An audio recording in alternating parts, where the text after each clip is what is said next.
akhir, kita sudah terbiasa membaca dan kita ingat, oh iya di buku ini, oh iya di buku ini. Itu seperti itu. Melatih untuk menggabungkan hasil bacaan dari berbagai sumber. Tadi saya katakan, suatu istilah, misalnya tentang berita. Berita itu tidak hanya menurut satu sumber, berbagai sumber, kemudian kita simpulkan, mengungkapkan apa itu berita. Ciri-ciri berita, berbagai sumber juga kita simpulkan ciri-ciri berita. Seperti itu. Kalau tidak disimpulkan, semua orang bisa mengutip ya. Mengenalkan dengan kegiatan perpustakaan. Sekarang perpustakaannya online ya, tinggal klik, Anda bisa mencari. Meningkatkan pengorganisasian fakta atau data secara jelas dan sistematis. Ini juga harus diperhatikan ini bagaimana mengorganisasikan fakta itu. Memperoleh kepuasan intelektual, ini dia. Ada kepuasan. Dulu saya suka baca ya. Dulu. Baru ketika nyusun skripsi, baru saya tahu, oh iya, metode ilmiah seperti ini. Struktur penyusunannya seperti ini. Artinya anatominya seperti ini. Itu seperti itu. Kemudian memperluas cakrawala ilmu pengetahuan. Artinya dengan kita mengetahui, kita seolah sebagai mempunyai ilmu. Sebagai bahan acuan atau penelitian pendahuluan untuk penelitian selanjutnya. Sistematikanya bagaimana? Di sini bagian pembuka atau pendahuluan, ada sampul, halaman judul, halaman perusahaan, abstraksi, ya, kata pengantar, daftar isi, daftar tarik, daftar. Ini bagian pembuka dalam sebuah karya ilmiah. Skripsi, tugas akhir, pokoknya semua tugas akhir seperti ini. Ada abstrak ini bukan deskripsi secara keseluruhan yang disajikan secara singkat.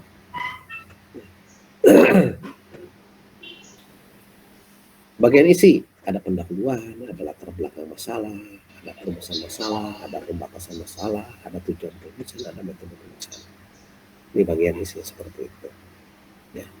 Nah ini kira-kira seperti itulah materinya tentang karya ilmiah itu. Jenis-jenisnya apa? Nah, ada skripsi, ada tesis, ada disertasi, ada juga yang namanya artikel ilmiah. Seperti itu, dan disajikan di jurnal ilmiah. Nah sekarang itu modelnya seperti itu, bahwa skripsi itu harus dibuat di jurnal ilmiah. Skripsi, tesis, disertasi harus ada jurnal ilmiah. Bahkan syarat menyusun skripsi itu harus ada tesis dan disertasi harus ada karya ilmiah dulu di jurnal ilmiah internasional. Waktu saya sih belum ada syarat seperti itu. Kalau sekarang sudah ada syaratnya, harus ada jurnal internasional. Artinya ada karya kita di jurnal yang dibuat di jurnal internasional, harus seperti itu. Nah, ada pertanyaan sampai di sini? Silakan kalau mau ditanyakan.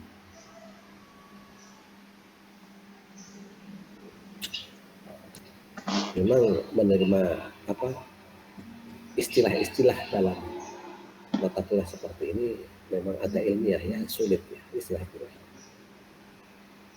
Paling kalau metodologi penelitian itu sulit lagi. Masuk ke teori kritis, ya, ke teori konstruktivis, dan seperti itu. Silakan, ada yang lain? Kemudian tadi saya katakan bahwa ini ada program yang disebut dengan reading course. Ya. Reading course itu kita membaca-baca literatur, buku-buku, khususnya buku-buku dan jurnal ilmiah. Ini ada berapa orang sih jumlahnya di kelas ini? Berapa ada orang? 24 mahasiswa, Pak. 24 mahasiswa. 4 mahasiswa berarti dibagi 3, berarti masing-masing kelompok ada 8 mahasiswa. Jadi baik kalau begitu, kelompok 1 itu absen nomor 1 sampai dengan absen nomor 8. Kelompok 2 absen nomor 9 sampai absen nomor 16. Kelompok 3 absen nomor 17 sampai absen nomor 24. Ya, itu seperti itu. 3 kelompok ya. Anas itu yang tahu posisi absen Anda ada di kelompok berapa. Kan begitu. Dita itu ada kelompok 1 mungkin ya. Andini ada kelompok 1. Angel ada kelompok 1. Yang lainnya silahkan. Anas itu yang tahu Nggak ada tahu. kelompok berapa. Tiba-tiba bagi kelompok. Atau nanti saya kirim ya absennya ya, daftar mahasiswanya. Karena saya juga punya nilai mahasiswa, Dibagi berapa punya nilai tadi? untuk kehadiran, untuk perilakunya. Sebentar, saya cek dulu ada di sini.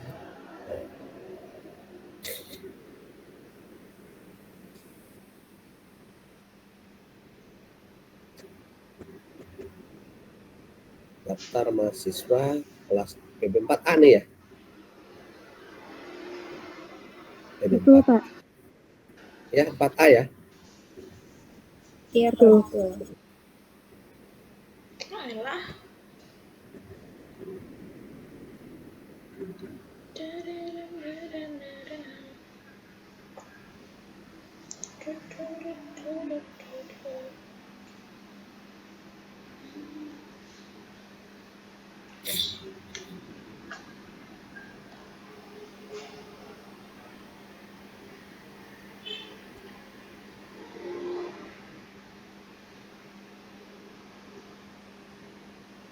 Nah, ini harus di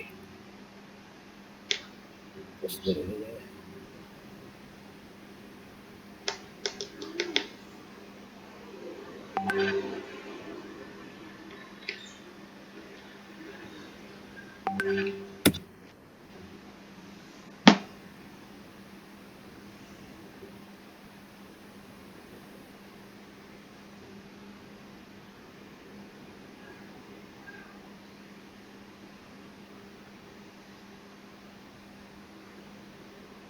Cowok ganteng ketika pegang tangan ceweknya lain.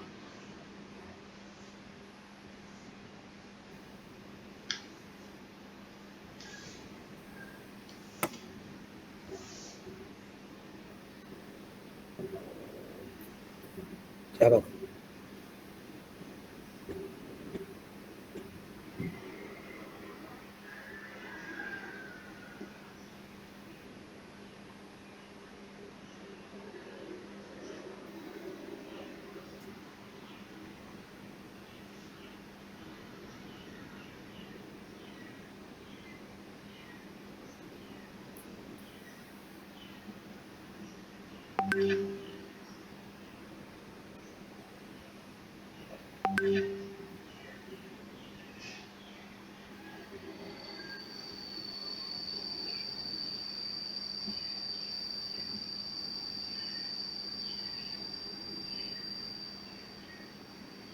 Sebentar.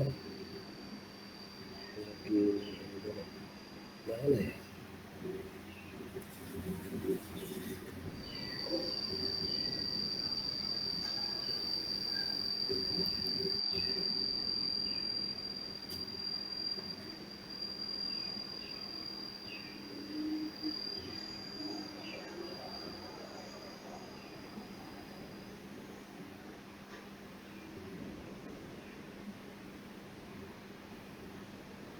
Nggak ada ya.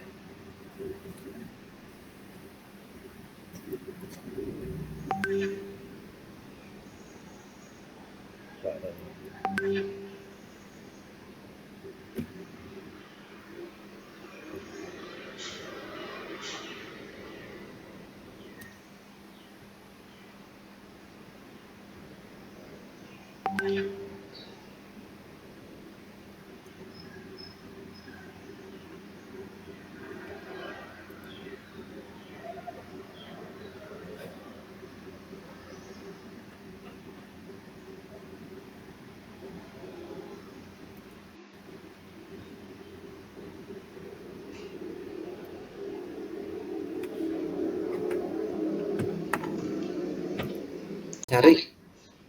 Mencari pengertian atau definisi yang akan kita bahas dalam tugas akhir nanti. Istilah jurnalistik ya. Yang nomor 1 ini adalah kelompok 1. Kelompok 1. Sebentar ya. Cat. Mana? Dua ya?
Sebutkan sumbernya, bukunya, judul buku apa, kemudian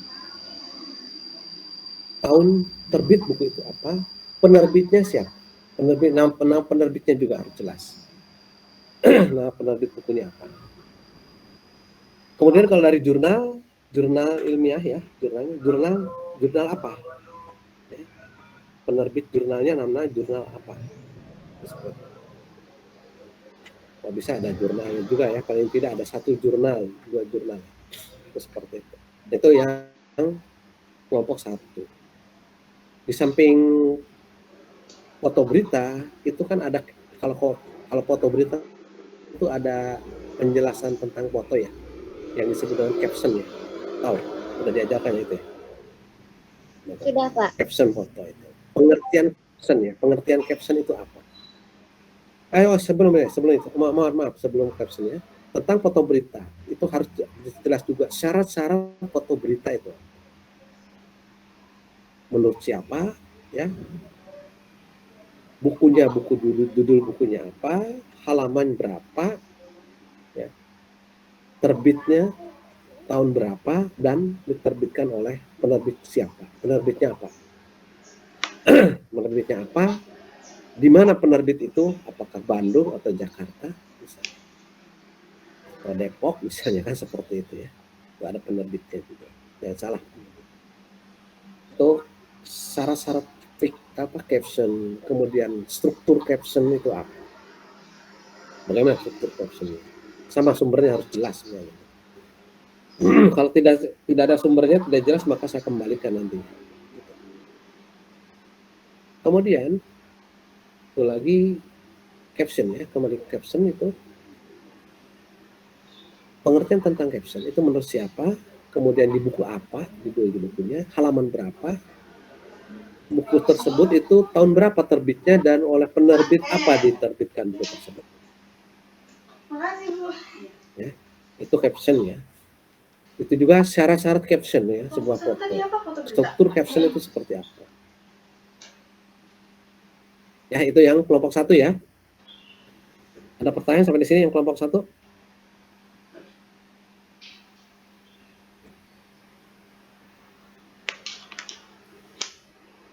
Sekarang kelompok 2. Nah, kelompok 1 ini sebentar ya.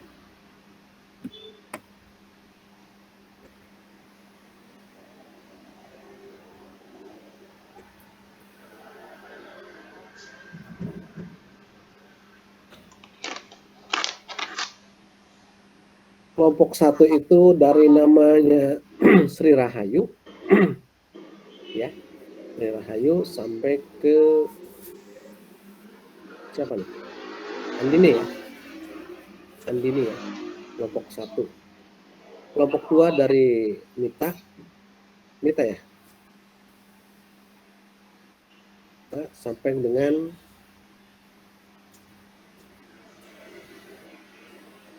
Fitri ya. Ini normal ya sih?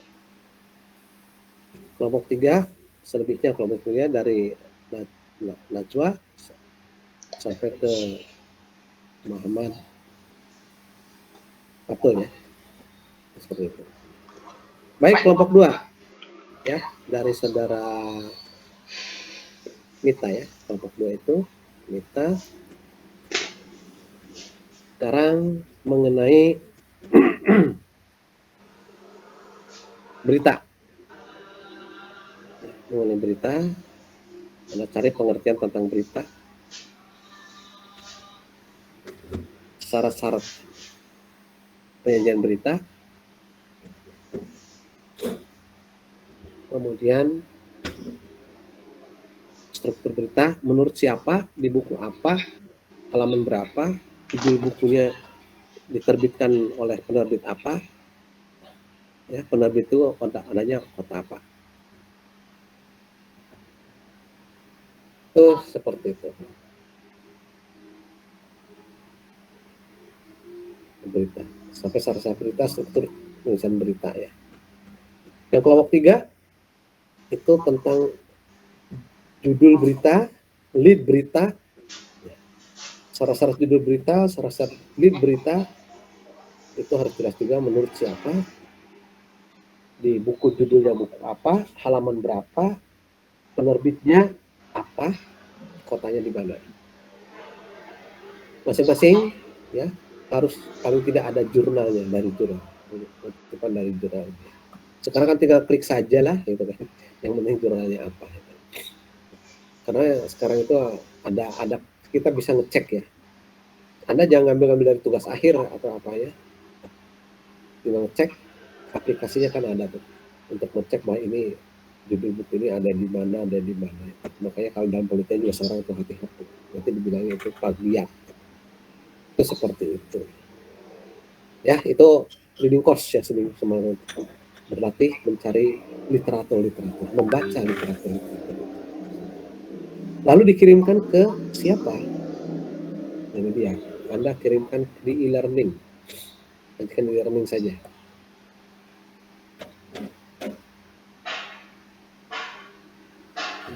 Itu ada pertanyaan, silakan. Biasanya si Aldaran Melan suka nanya. Pak. Langsung ya, silakan. Iya Pak. Saya mau bertanya mengenai sumber tadi, kan harus ada tahun terbit, tempat terbit, nama penulis juga. Nah itu tuh kalau dibuat seperti daftar pustaka saja bagaimana Pak? Tapi kan ada ininya, ada pengertian Anda berita itu apa, ini menurut siapa nih, di buku apa, kan begitu. Ya. Pengertian berita itu pun bukan hanya menurut saksi A, bukan hanya menurut buku si B, bukan hanya dari satu buku misalnya. Itu seperti itu. Satu buku, satu pengertian tentang berita misalnya. Seperti itu. Ya, berarti nama penulisnya itu atau nama bukunya itu berada di dalam kalimat ya Pak, bukan di akhir. Ya, area berita adalah ini menurut siapa, menurut Mita, bisa Mita ya. Dalam buku apa, buku apa, kemudian halaman berapa, penerbit bukunya apa, penerbitnya, dan di mana penerbit, seperti itu. Bisa dipahami? Iya paham Pak. Berarti semacam kutipannya gitu ya. Untuk yang itu Pak kan dikirim ke e-learning. Nah itu kan ini tugas kelompok, jadi itu perwakilan satu orang atau masing-masing kita tetap submit di e-learningnya? Dikoordinir oleh ke kelompoknya, ketua kelompoknya. Silahkan siapa yang menjadi koordinator kelompok masing-masing. Berarti satu orang saja ya Pak yang mengirim? Satu orang saja ngirimnya. Ya. Lalu satu orang itu baru banyak juga nanti ya itu. Seperti itu. Ya. Ya. Terima Lagi kasih. PHB. Ya, baik. Yang lainnya barangkali silakan. Melan Kak, izin bertanya Kak.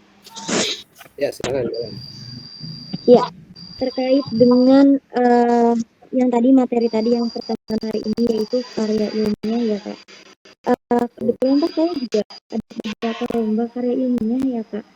Cuman mungkin saya juga ada kesalahan dalam penulisan mungkin ya, makanya tidak lolos gitu.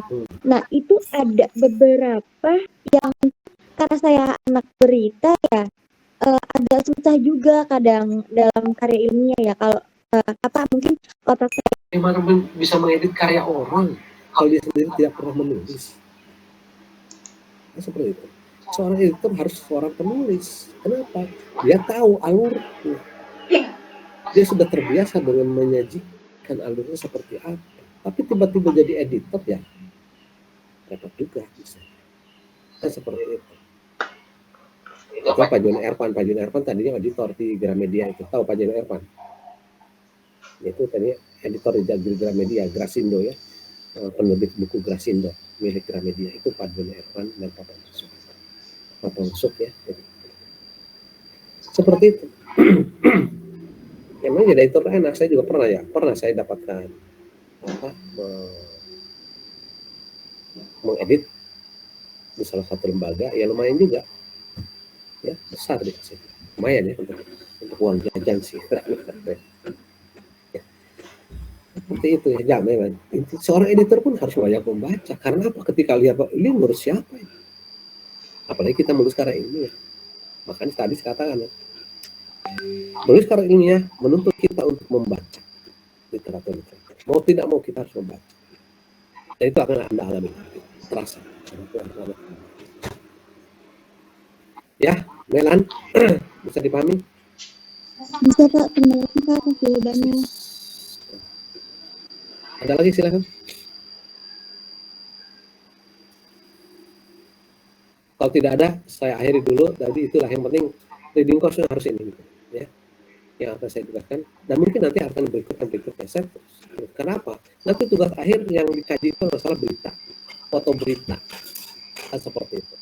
Berita itu ada alih berita, ada judul beritanya, ada isi beritanya, kan seperti itu. Pendapat, bidang pendapatnya, kita belum bicara masalah yang lain. Makanya analisis isi ya, analisis itu kita menganalisis isi berita tersebut, memenuhi syarat atau tidak dan sebagainya. Tapi kan harus ada apa kriteria-kriterianya, ada indikator-indikatornya. Sama dengan tadi mengatakan itu berita bohong. Yang disebut bohong itu indikatornya apa bohong? Jangan mengatakan bahwa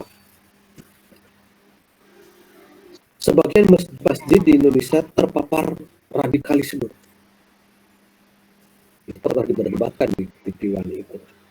Sampai ada yang mengatakan jangan main-main dengan kesimpulan. Untuk mengatakan radikal itu harus jelas apa yang dimaksud dengan radikal. Indikatornya apa saja yang bahwa orang itu radikal.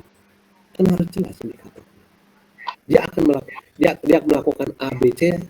Apabila dia melakukan A sampai B sampai C sampai D, dia radikal.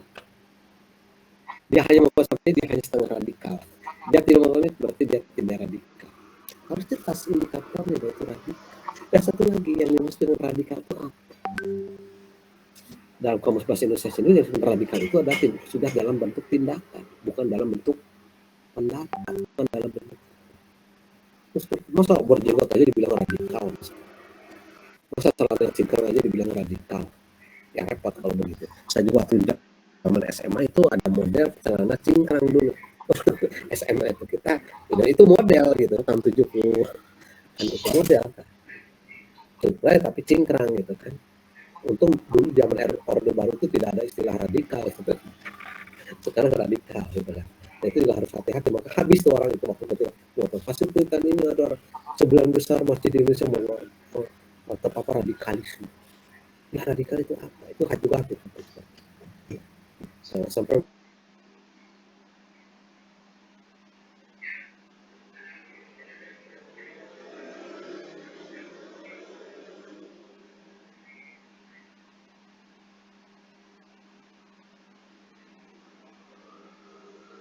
Ya Allah.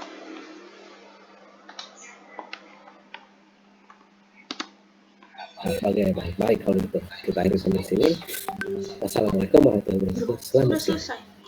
Waalaikumsalam warahmatullahi wabarakatuh. Ini saya programnya Terima kasih Bapak. nanti